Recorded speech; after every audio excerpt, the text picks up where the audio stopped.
our chairperson, Dr. Shivani Vishisht.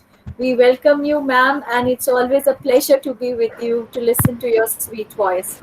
Dr. Shivani Vishisht is working as a professor and head of department at Manav Rachna International Institute of Research and Studies, Faridabad. She is joint secretary of FSLE India Haryana chapter. She has done her PhD in English literature from Indian Institute of Technology, Roorkee. She guides the students for MPhil and PhD research. She is fittest to study Indian fiction apart from Indian writing in English. Her own interests are South Asian literature, fiction of all genres, and women and gender in particularly. She has published more than 45 research articles in both national and international journals, and she has chaired many sessions national and internationally. She has also edited she's worked on 2 books and edited several books too. She has been awarded by Indira Gandhi Award for Excellence to the Outstanding Men and Women for India in year 2015. And besides that, she was also bestowed with the Researchers Award as SRM Institute of English of Science and Technology, Chennai. So we welcome you, ma'am, and it's an honor to to listen to your voice cheering session. So welcome, ma'am. Over to you. Thank you, Dr. Shubhra, for such a warm welcome. And in fact, it is always an honor to be there on whatever initiatives and endeavors you keep on doing. And I wish you all the best for future. So before I start my session, I would also compliment President Dr. Rajan and the convener of this 3-day international conference on gender studies, Dr. Morve Roshan, for this wonderful conference and for inviting me also to chair the session. I believe for this session we have 5 paper presenters. And the first one is Dr. Vandana Roshini. She is, I think, working with English and Foreign Languages University, Hyderabad. And the title of her paper is Impact of Modernization on Lambada's Women's Folk Tradition in Telangana. The title of the paper seems to be quite interesting. I request you, Dr. M. Vandana, to please present your paper, and a request to all the paper presenters to keep the time frame in mind. Each paper presenter would get 7 to 8 minutes for the paper. So I would request you to please talk about and present the crux of your paper, the rationale of your paper, so that at the end we can take up the question answers also, and we can have a fruitful discussion at the end. Over to you, Dr. Vandana. Good morning, ma'am. Hello, very good morning, ma'am. Hello. Yes, good morning. You are audible. You are audible. Okay, ma'am. Good morning. I am Dr. Vandana from English and Foreign Language University, Hyderabad. Screen problem. 1 second, ma'am.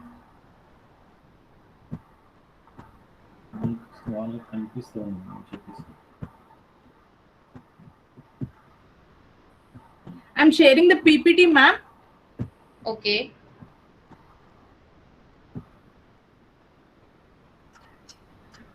My screen. Okay, ma'am. I'm visible to you, ma'am. Yes, it is visible. Okay, ma'am. My topic is on impact of modernization on Lambada women folk culture in Telangana. Hello. Please carry on and present your paper. We can see your presentation. Please carry on. Okay. According to folklore, the nomadic originally hailed from the northwestern part of India. They are known as Aboriginal of Rajasthan, as quoted by Balram Hiraman Patel. According to Russell and Hiralal, the Aboriginals of Rajasthan, known as Gors, are Charans. The language they speak is known as Gor Boli. Social life of Lambada. The Gors of or Banjara had been associated with non-Lambada people residing near Lambada Tandas for the sake of their livelihood since olden days. Subcaste of the Lambada, they are divided into 6 clans. They are Bhukya clan, Bhatia clan, Chavan clan, Bano clan, and Pamar clan. It references from Dr. Ramesh Arya's unpublished thesis. Folk tradition. The customs and tradition of the Lambada have generally been intact. These have been quite smoothly handed down from generation to another without any obstruction. The oral tradition of Lambada culture depicts in their oral history through folk culture, songs, stories, dance, etc., which are connected to the rituals and festivals. Young girls and women are given most importance in the community celebration from their birth itself. The woman's role is in taking care of all the family matters from household things, catering and farming, etc. Research methodology I have taken, the Lambadas are known with the different names in all over India. Banjara, Lamani, Sugali, in different areas they are known as with different names. The settlement is exclusively for them. These are the main town. For this culture of Lambada women, I have taken 10 tandas of Telangana state. I have selected. The topics taken are Teej festival and marriage ritual. How the women and girls utilize their folk culture in sad and happy moments. One way they sing songs and festival is with joyful mood, and another one which they use in sad mood. Festivals of Lambada, Teej festival. Teej is celebrated by the virgins, that is virgins, unmarried girls of the community of the upward mobility of their future of young girls. It is to take blessings from the nature. They take blessings from the nature goddess to keep their married life peaceful without any violence. They call it as Gangur. To celebrate this festival, the community girls gather at a place. They take consent of the Tanda Nayak. Tanda Nayak means head of the Panchayat. For celebrations of festivity, after the consent is given, the inhabitants of the Tanda purchase a small basket meant for growing wheat. First, the girls go to collect the mud dug by big ants. This mud is compared to nature. They call it as gold. And after collecting, they grow wheat. It is called wheat of Teej. It is taken from the book D.B. Nayak. And unmarried girls of the Lambada community participate in Teej festival and sing songs while performing the group dance in front of the Tanda people while taking the siblings of the wheat. Borodi ke bor, this is in Lambada dialect language. Borodi ke bor, khate mite bor, khajure kanya jhunkale, borodi ke bor, jahad michayes, avge paltya tod lege bor. Translation is Indian date of date tree, some sweet and some sour. Unmarried girl group of Tanda, Indian date of date tree, do not go towards the tree. A group of boys from sub-clan of Chavan came and plucked all the dates of the tree. This is the traditional dress of Lambada women, and the women standing here, and the girl carrying the on her head wheat sibling. And again, you can see here a number of women who are going to for their ritual celebrations by singing songs. Celebration of Teej takes place for 9 days. For all the 9 days, Tanda Hamlet girls worship their deity with fasting. On the last day, they do immersion in the pond or lake. This festival is associated to the life of unmarried girls for the betterment of marriage life of the tribal Lambada community. Marriage ritual. When ritual implies cultural heritage. Cultural ritual performed by the Tanda, by the Lambadas throughout their lives. However, the Lambadas do not recite Vedas, hymns during their religious ritual, despite many of them follow Hindu culture. The marriage rituals of the Lambadas in olden days could be spread over as long as 3 months to like 11 days. The marriage would be performed by the head of the Tanda Nayak or elderly person from Bhartiya clan. There was no involvement of any priest. Ritual, Sagai. It starts with the movement like Sagai. Engagement, it is known as Sagai is nothing but engagement in modern terms. Engagement is called Sagai, Arkan Sagai. Engagement among amongst Lambada does not pose much of a monetary problem. That's why Lambada folklore never worry about the destitute condition of the father of the girls. While arranging the engagement, on the contrary, the alleged father arranges the engagement ceremony in a mango garden or an orchard. The matter of engagement is confirmed among Lambadas when the whole Khano eating jaggery process is completed. It ends the sagai with eating, very simple, with eating jaggery itself. They don't even purchase sweets. The jurymen prescribe the girls dowry money at the time of engagement. It is called karar. Karar in Lambada language is given to the father of the girl. It is a promise of purse in order to marry a girl child. 30th one. This is the occasion starts when the bride is given bath. On this occasion, the mother of the bride drinks water which is poured on the bride's arrel. In this process, she keeps on combing the arrel and renishes it 7 times, and ultimately she also drinks up a little bit water. This process is expressed with emotion by the females of the girls' sides, songs with full emotion. Pile yadi pile, nale yadi nale, naralero pani, farakoni mala na yadi naralero pani. Means translation here, oh mother, take and drink coconut water. Oh mother, oh sorry. Second, ma'am.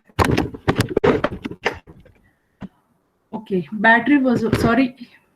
Oh mother, take and drink coconut water. Oh mother, you won't get the coconut water again. When your daughter was small, she was your daughter. But now she has been married. She's not your daughter. She's sitting with a stranger. There is a story, dhaulo. Dhaulo is the emotion which is taught to the bride during her marriage. There is a story related to this dhaulo. Marriage ritual. There was a Brahmin family who lived in a town, and he had 3 daughters. The drought and famine hit the poverty, and his 3 daughters were growing up. The drought was continuously faced by the people of the town. When they approached an astrologer, the astrologer suggests the reason behind the drought is the Brahmin's 3 daughters. The town people suggest to leave them outside somewhere in the jungle or forest, that is forest. The poor Brahmin accompanied along with his daughters and decides to leave them in the forest. At the jungle, there lived a couple named Rajaki Dadi and Molana Dad.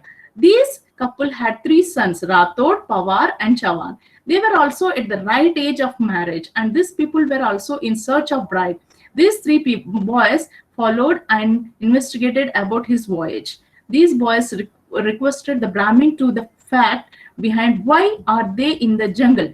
The Brahmin tells everything to the couple, and same requests the Brahmin to give his daughter to their sons. These 3 girls, whose name are Ashwari, Kogari and Nagavasi, they were married to those boys, and the mother of the boys teaches the dhaulo song to these girls. The elderly woman teaches a dhaulo to the bride, episodic and emotional songs on the occasion of the marriage. Such songs are called dhaulo. Before the bride's departure, she expresses her emotion through songs. Like in Lambada language, dhaulo is taken through with emotions. Rang navaju navyu, roop tapaju tapiyu, to bhi tamare aankhima koni aayu, mare nayakere bapu. Translation: I will be flexible and delicate like thread, and obey my in-laws like the way silver is molded to bend when the ornaments are made. Will be flexible to them when never do harm to anyone. She also says through her emotional song to keep her parental home happy and prosperous throughout the life. She states that the glory of my father's mansion is great and glamorous, and I do not want to be deprived from the pleasure of this mansion. I may miss it every day. Slowly, the impact of today, nowadays, modernity impact on the Lambada tribe. Slowly, the impact of modernization on traditional dress of Lambada and the language is going unsound. Because of the hatred observed by this community, people in the society, by the mainstreams. The tribals are observed outcast community. Even though the community are into migration to urban areas, some feel insecure to speak in their tribal language. Conclusion. To conclude, I would like to say the Lambada women identity is under severe stress. The youth of this community into more modern cultural practices. That is the reason the traditional Lambada dances and songs are facing the threat of becoming extinct.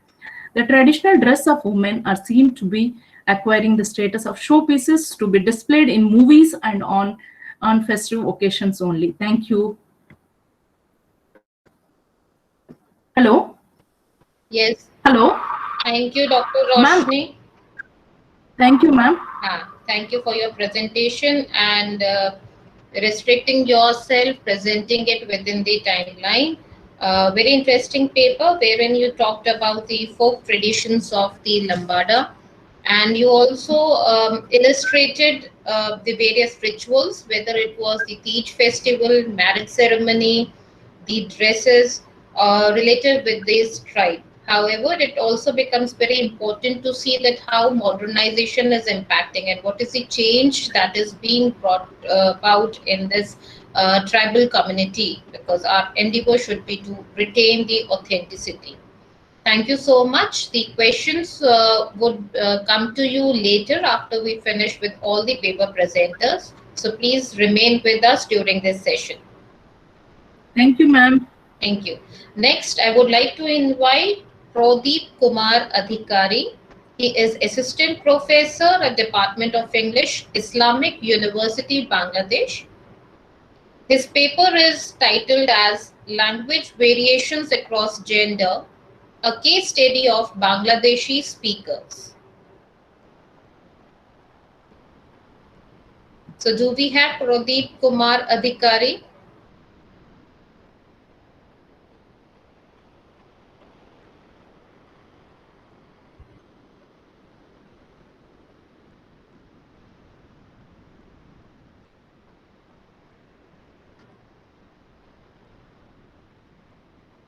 Okay. Maybe we'll come to him later since I cannot see him in the meeting right now. So I'll move to the third paper presenter, Devashish Mitra. He is a PhD research scholar at Guru Ghasidas Central University, Bilaspur, Chhattisgarh. And Devashish is going to talk about Black Queer Bodies Matter, peeling off the heteronormative layers and proscriptive masculinity through E. Len Harris' Invisible Life. So Devashish, you need to please unmute yourself and present your paper. Yes, over to you, Devashish. Hello, ma'am. Am I Yes, audible? you are audible. Thank you, ma'am. First of all, I would like to extend my heartfelt thanks to the entire team behind this precious platform. Myself, Devashish Mitra, PhD scholar from Department of English, GGU, Bilaspur, Chhattisgarh. Now, the topic of my paper entitles Black Queer Bodies Matter, peeling off the heteronormative layers and proscriptive masculinity through Eileen Harris's debut novel, Invisible Life, published in 1994. Now, it has been treated since time immemorial that gender, as if has turned into a kind of synonym for woman. But we have a number of genders as well, different genders which are not normative, not heterosexual as well. Now, I would like to start my paper. I don't have PPT. I would like to move on without PPT. So the first point is the difference between sex and gender. Actually, there is no difference between sex and gender at all. Many people are in the habit of saying that gender is social and sex is biological. But, after 30 years, Judith Butler wrote Gender Trouble, and she said very clearly that, that sex is also a social construct as gender. When we think about sex, we actually think about our sexuality. We are always retroactively constructing our sex from our presumptive notions of heterosexuality, so that a baby is born, and that has to become a male or a female, or that has to become a boy or a girl to desire the opposite one, so that the reproductive politics of patriarchy should continue. So there is no difference at all, and there is nothing biological about male or female whatsoever.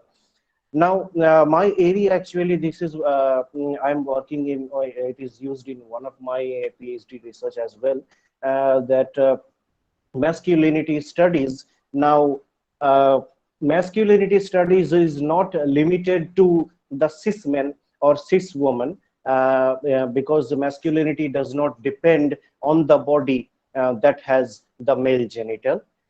It is a kind of floating signifier.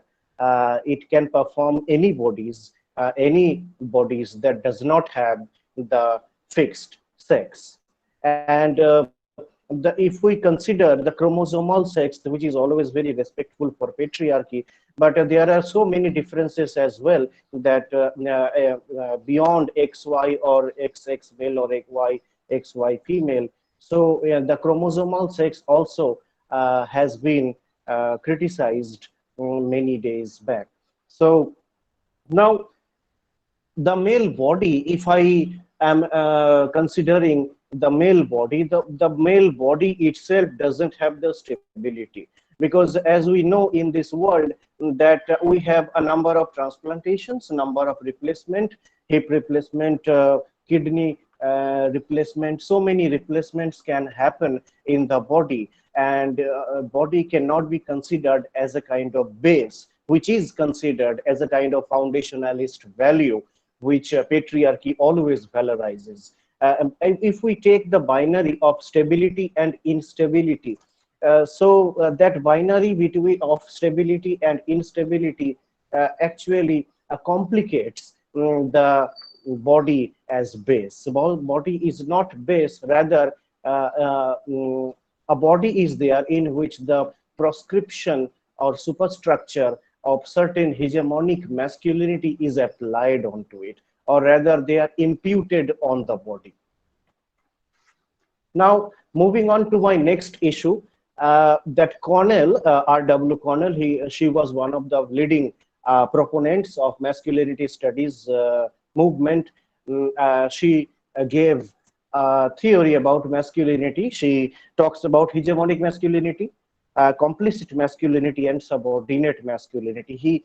She gives a three tier of masculinity analysis. Now, what is hegemonic masculinity? Hegemonic masculinity is something which is occupied by a number of people, but that is always changeable at times. I am hegemonic to someone at certain time. I may not remain hegemonic all the time. I may become subordinate as well. So now this is the general idea of the topic that I have taken. Now it is read with special reference to Eileen Harris's novel Invisible Life, published in 1994. Now I am going to pick up pertinent issues very quickly. Now there is a major character, Raymond Wilson Taylor Jr., who started a happy heterosexual love relationship with his girlfriend Sela, with usual commitment, but things changes when Ray's sexual nature changes and leads into remaining in the closet. Actually, Raymond is the kind of character who remains in the closet, and as we know, that closet is something where you hide things. And also, Eve Kosofsky-Sedgwick, in her book Epistemology of the Closet, she says, what she seems to be saying is that that when you are in the closet, nobody knows, but when you say you have come out of the closet, so that basically does mean that coming out of the closet brings the closet into existence. So it is not so simple. It has got complex mechanism involved in it. Now, Ray met one of his friends, Kelvin Ellis, in the novel, and Ray felt conflicts because he was torn apart between socially conditioned mind and the unconscious language of the male body to have sex with his friend. But this is what makes Ray aware of the so-called sin that is about to happen. But at the same time, Ray quickly questions the formation of his sexuality. Is he heterosexual? Is he straight or gay? So that kind of conflict starts haunting in Ray's mind. Now the next issue is issue of gay straight binary, or popular binary of heterosexual and homosexual binary, which has been one of the patriarchal mechanisms that predominated over the human lives since time immemorial. But in the novel, if we look at this binary that is working, this binary actually fails to provide solutions for Ray. Because Ray is not able to extricate himself out of the closet because he has a social prestige. So ultimately, he internalizes a sense of deep-seated homophobia, fear, and hatred towards homosexuality. Now, the next issue, Black family framework, that is also working in the novel. Now, Raymond lived earlier with his mother, when his mother would act as the primary breadwinner in the family, which relates to the issue of Black male parenting that was very much popular in the 1970s in the Black communities of US. And so the picture was that the mother would act as the bread earner. So the Western construction of family doesn't work in the Black communities, in the Black families in particular. So that actually complicates the pattern of Ray's family, Raymond's family, as his mother being the primary, go-getter and bread earner, which plays a central role for running the family. So therefore, this is what also redefines the masculinity or the identity of Raymond. Now, again, coming towards some other points in the novel, Invisible Life, Ray also, if Ray is seen in the politics of sexual visibility, invisibility binary, which also remains important as he can pass in and out of the heterosexual world. The element of passing is very important factor in this novel. Now, passing becomes political here. He seemed to have appeared flexible while passing in and out of the straight world throughout his sexual journey. These two factors, invisibility and passing, complicate the nature of Ray's masculinity. And it provides, as I said, that Connell gives three-tier analysis of masculinity, that one is hegemonic, next is subordinate, and the third is complicit. Now, here we can see how Connell's theory of masculinity is working in the character of Raymond in the novel, that Raymond is seen hegemonic at certain times because he can pass out of the heterosexual world and perform his gayness with a number of people. Again, he becomes subordinate as well to the Black heteropatriarchal community, and also he positions himself in a complicit manner to to continue the rules of patriarchal expectation. So there is a kind of dynamics of Ray's Black masculinity. It is very much non-white, it is very much Black, it is rooted in the cultures of Black community. Now, even Ray could not come out of the closet, still Ray has a queer nature. Queer basically means with something that resists to the regimes of the normal and resists the proscriptive masculinity. Any gender can be toxic, any gender can be proscriptive, and the moment any gender becomes proscriptive, it becomes patriarchal. It is not necessary that male is always hegemonic, or it remains always in the hegemonic position. It is always subject to change. Now, if we look at... Debashish, yes, ma'am. Can you please conclude your paper in 1 sure, or 2 minutes? Yes, ma'am. So the ultimate point that Raymond comes with, he has a queer nature. Queer means not in alignment with patriarchy, neither in opposition to patriarchy. Queer remains a kind of conflict which is very productive enough to resist the proscriptive masculinity. Thank you so much, ma'am. Thank you so much, Debashish. You have spoken about very well and presented very well in your paper, and you have tried to critique the hegemony of white homonormative body. You tried to present and elucidate more on the three-tier analysis of masculinity also. Very well presented, and I hope there would be a lot of questions from the attendees. I'm expecting questions for you at the end of the session. So now we move to the next paper presenter is Mr. Amir Khan Ahmed. He is a PhD research scholar at Department of Indian Philosophy, Sanchi University of Buddhist Indic Studies, Madhya Pradesh. His paper is titled Gender Equality, a Gandhian Perspective.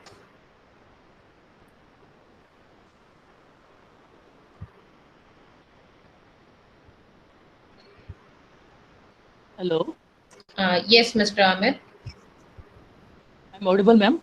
you are audible. Yes, yes. Thank you, ma'am. Thank you so much. Good afternoon. Myself, Amir Khan Ahmed, pursuing PhD from Sachi University, Department of Indian Philosophy. Today, I am presenting paper on gender equality, a Ghanaian perspective. So, we all know that in the present scenario, the empowerment of women has become one of the most important concerns of everybody. So, in this regard, Gandhi gave his own view about equality, humanity, and the welfare of society.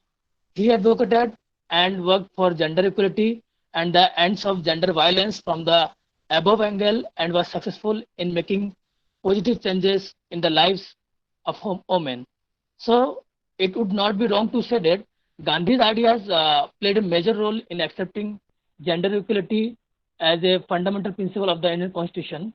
So actually, the aim of my paper is to study and analyze the basic concept of gender equality and the contribution of gender towards the empowerment of women.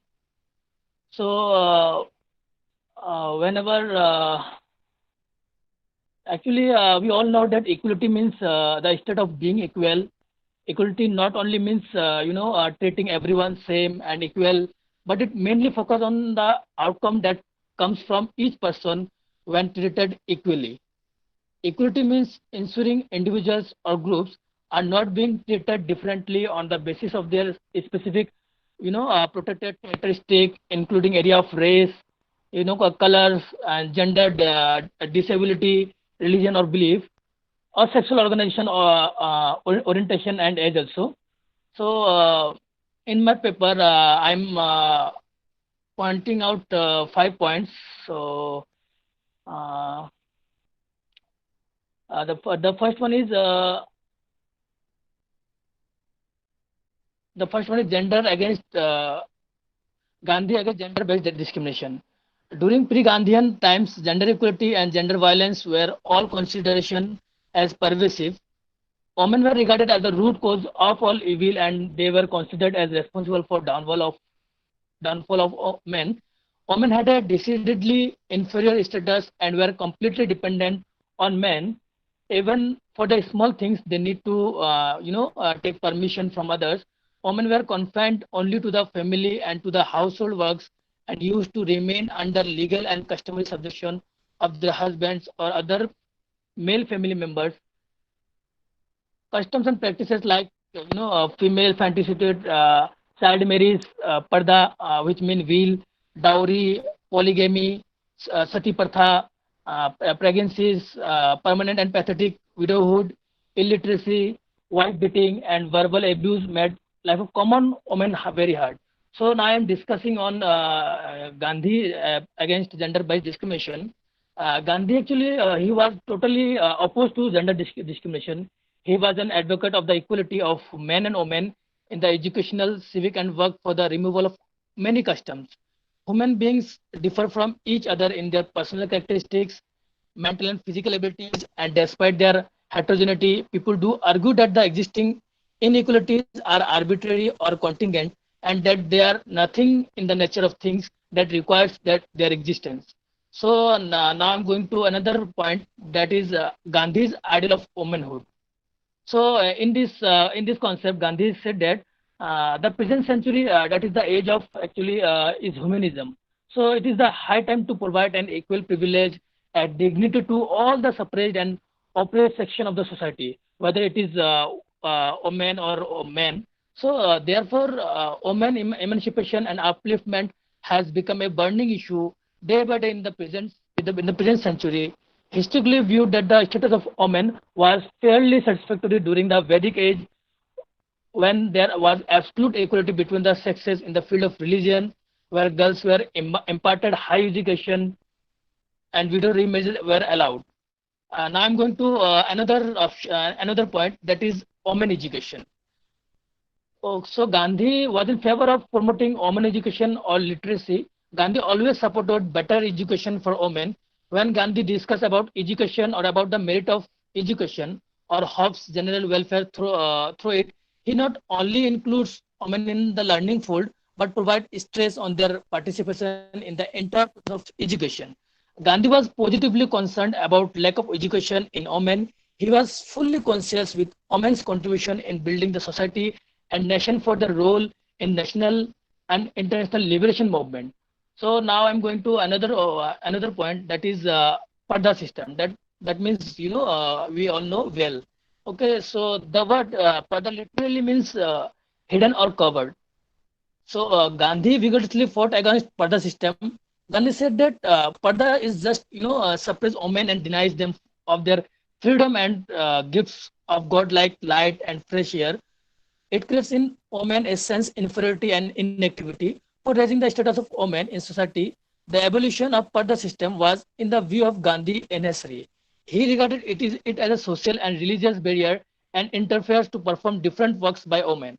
So now I'm going to another option, that is dowry system, and you all know that is uh, all time we saw in our social system. So the dowry system, which is common in everywhere, obliges the parents of girls in contract marriages through payment of money, to bridegrooms, and is prevalent even today among several Hindu castes and Christians. Gandhi opposed this system with all the vehemence at his command. Gandhi opposed to the dowry system, and he is called it the hateful system, marriage by purchase and a degrading practice. Now I'm going to another option, that is child marriage. This is very disgusting actually. The child marriage is also called the early marriage, is like a curse for the society, as it creeps, it throws several undesirable effects. The child of early marriage is also not as healthy as a child of the mature age. Keeping in view the demerits of early marriage, Gandhi proposed to raise the age of marriage for both boys and girls. Gandhi was against child marriage, which he considered as an immoral and inhuman act, for it undermined our morals and induced physical degeneration. He held it to be criminal to make a girl of 12 or 13 bear the heavy responsibility of housewife. So now I'm going to another option, that is widow marriage, widow remarriage. Gandhi was against the laws, various customs imposed by society to a widow. He emphasized on free will of women in this regard. He added that if anybody wishes can enter to a second relationship in case of child widow was not a marriage at all in the real sense. Gandhi put a good example by allowing his own son Hiralal to remarry a widow after his wife's death on 1918. Gandhi realized that widow remarriage is necessary to keep the society intact and to save the people from being deviated from the mainstream of the society. So now I'm going to last option, that is household and divorce. Gandhi considered married life as much a state of discipline as many other. He considered household peace as a means towards the creation of a happy society. When one partner breaks the uh, law of discipline. So in this perspective, Gandhi wrote, the right occurs to the other of breaking the bond. The breach here is moral and not physical. It precludes divorce. He insists that the right of each partner is equal, and that the practice of not considering the partners, and as absolute equals was an evil which had crept into pure humanity. Actually, in all these points, I just find out some objectives. I just want to mention here. So just wait a second. Uh, I find out some, these some findings actually. Uh, so first finding is that in our present society, the women are being pressurized with their equality. They do not have the proper equality that we have men. We should help them to move forward to providing them their full equality. And the second objective is that being an academician or being an scholar, we should educate the female that is women, because women are the essential element of our society. The development of a nation is impossible without intellectual women. Therefore, to build a strong nation, women education must be encouraged. And the third objective is that we all know that marriage is basically is a bond of love. When uh, but when we marry a person with a smaller age or a person with improper personality, then our marriage becomes bond of danger. It's become a bond of love to bond of danger. So my fourth objective is that the most important point is that men need to visualize their partner, means their wife, as a supporter and not as a competitor. It is observed that sometimes power dynamics are heavily focused in relationship, and due to that, ultimate outcome is divorce. So another adjective is this dowry system. Dowry is a very system of give and take method, which affects the relationship between husband and wife. Because after marriage, their relation depends on money and things rather than love and respect. So another option is widows. Widows are considered backward being, and thus they are neglected. But as a human being, they even have some desires which needed to be fulfilled, and this can be fulfilled through the remarriage method. And the last objective is that by the word parda means veil, we come to know that it means hidden or covered, which lead to lesser ability to God's gift like light, fresh air, etc., and also lead to denial from freedom. In my paper, I'm using research methodology in is based on both primary and secondary data, and research materials were collected and thereafter analyzed through the Gandhian perspectives. Different books, journals, newspaper, and relevant websites have been consulted so as to make my research an effective one. Therefore, in my paper, analytic and descriptive method used in this research paper. Now I'm concluding my research, my presentation. I just said it from the foregoing analysis. Gandhi believed that men and women are equal, and together they are responsible for finding solutions for social problems. He believed that they are ready to fight with any challenges. Women got equal opportunities and responsibilities in socio-economic and educational institutions designed by Gandhi. Thus, women are able to take part in the socio-political economic rebuilding of modernization as like as men. It will be fully evident that Gandhi was a supreme blend of tradition and modernity in regard to his views on the status of women. His contribution towards the empowerment of women is invaluable and incomparable. He helped women in finding a new dignity in public life, a new place in the national mainstream, a new confidence, a new consciousness, etc.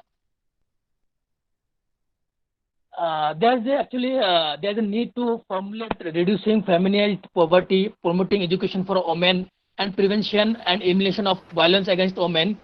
Various policies must be implemented in a better way.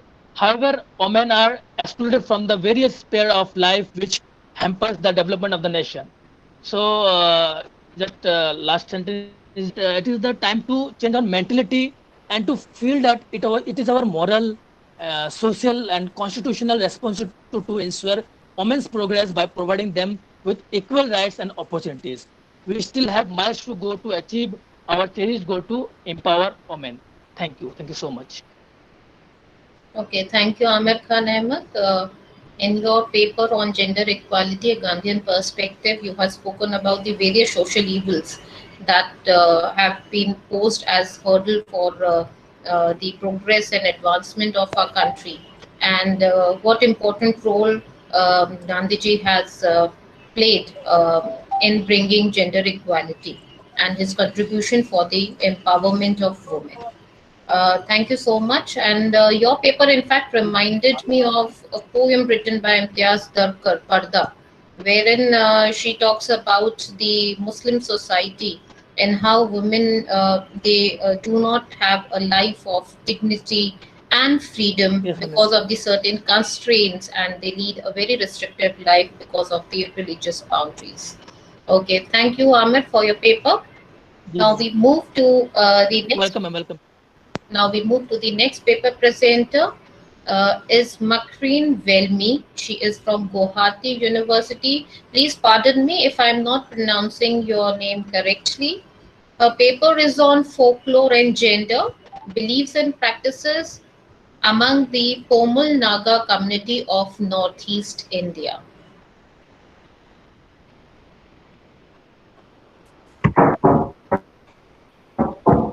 Thank you for introducing. Good afternoon, everyone present here. The title of my paper is Folklore and Gender Practices among the Pomai Naga Community of Northeast India. It's one of the Naga tribes Makreen, inhabiting sorry, the sorry to Saraswati interrupt. There is lot of disturbance in the background. Can you please stop the background noise?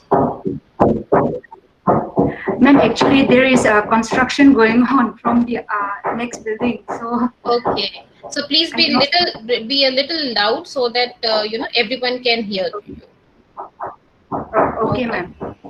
The title of my paper is Folklore and Gender Beliefs and Practices among the Pomai Naga in Northeast India. Pomai is one of the Naga tribe inhabiting in Senapati district of Manipur and in of Nagaland situated in northeastern part of India. Northeast part of India is mostly inhabited by the local tribe or the indigenous people. Pomai follow a patriarchal kinship system and still practices traditional rituals in many aspects. The society is regulated by certain norms, traditions and values, and even the rules of behavior. They are followed like the pattern of life.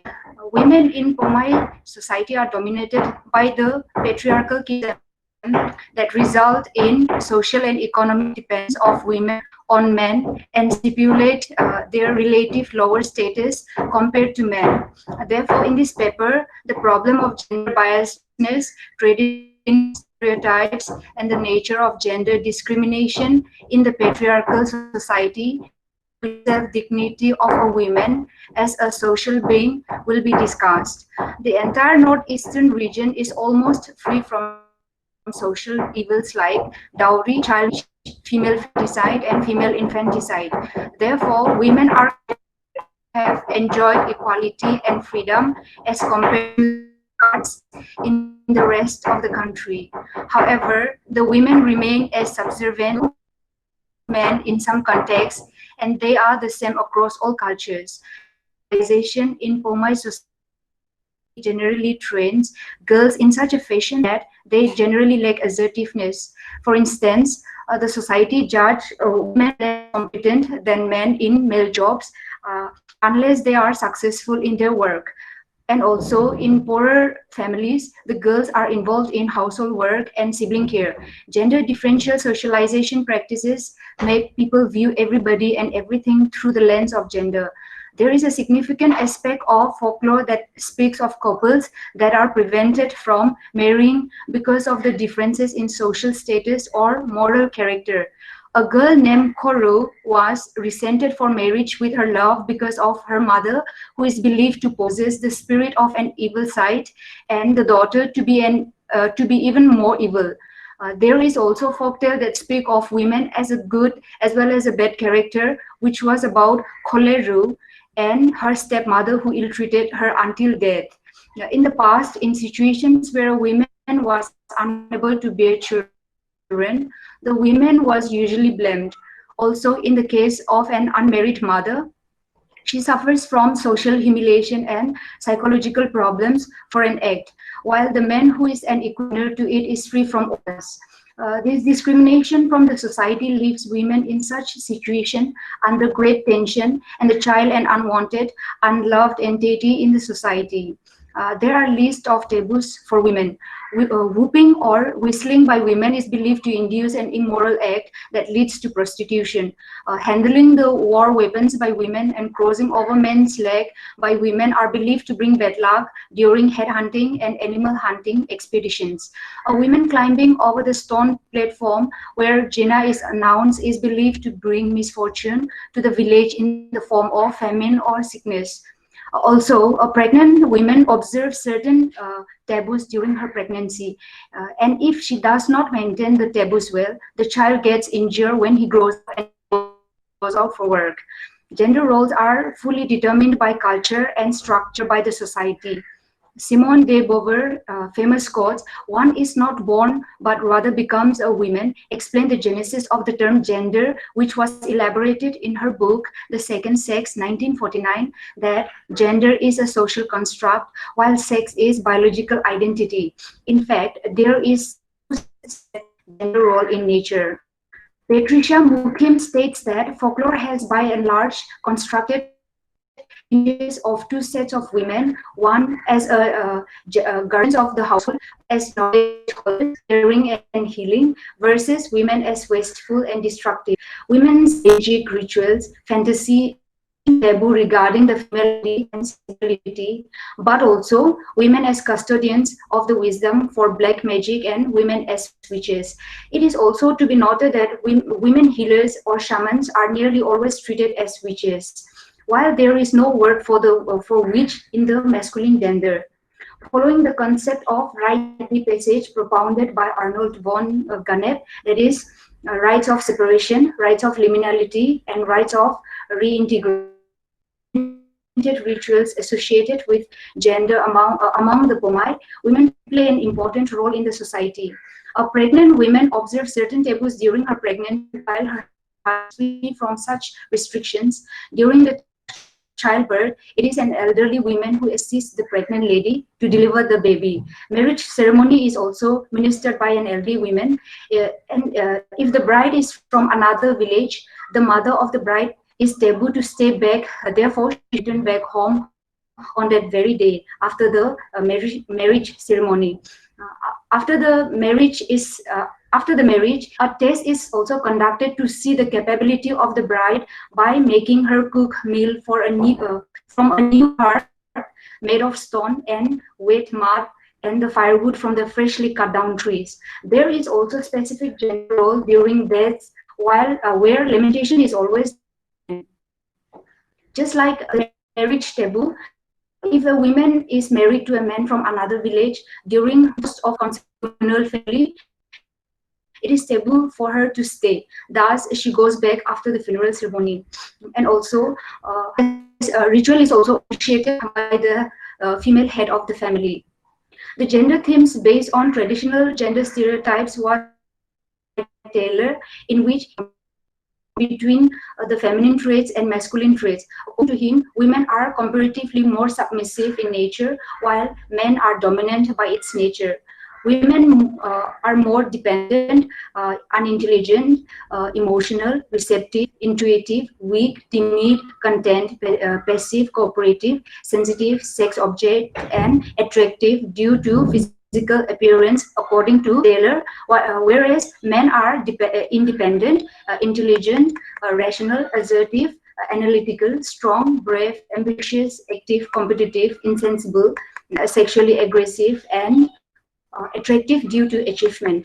Therefore, from the above discussion, it is pretty clear that although the women of northeastern region in India appear to be enjoying a higher status as compared to the rest of the country, in reality, traditional and practices discriminate the women in many ways. There are also prescriptions on how women should be dressed to avoid being raped, or why not remain out late to avoid unpleasant situations.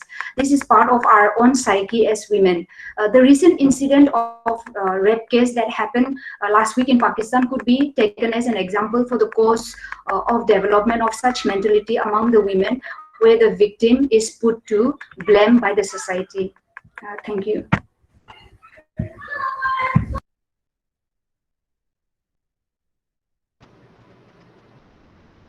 Okay, thank you, Vemi, for your paper on folklore and gender, and you have specifically spoken about the Naga community, and you have very well spoken about how things are changing and how the mentality of people also has to change now. However, as we see in the society around, we find that the women there are more progressive.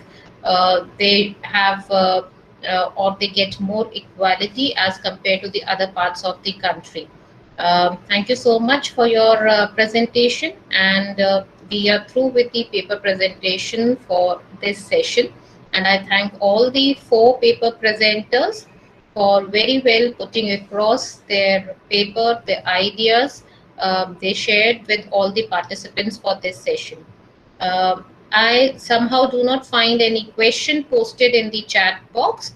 However, if there is anybody who wants to speak to any of the paper presenter directly, so we are open for any question before we close this session.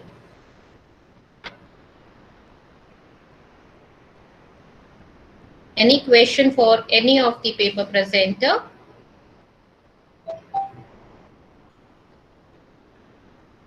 Okay, so I thank you everyone, and I congratulate the paper presenters for their wonderful presentation.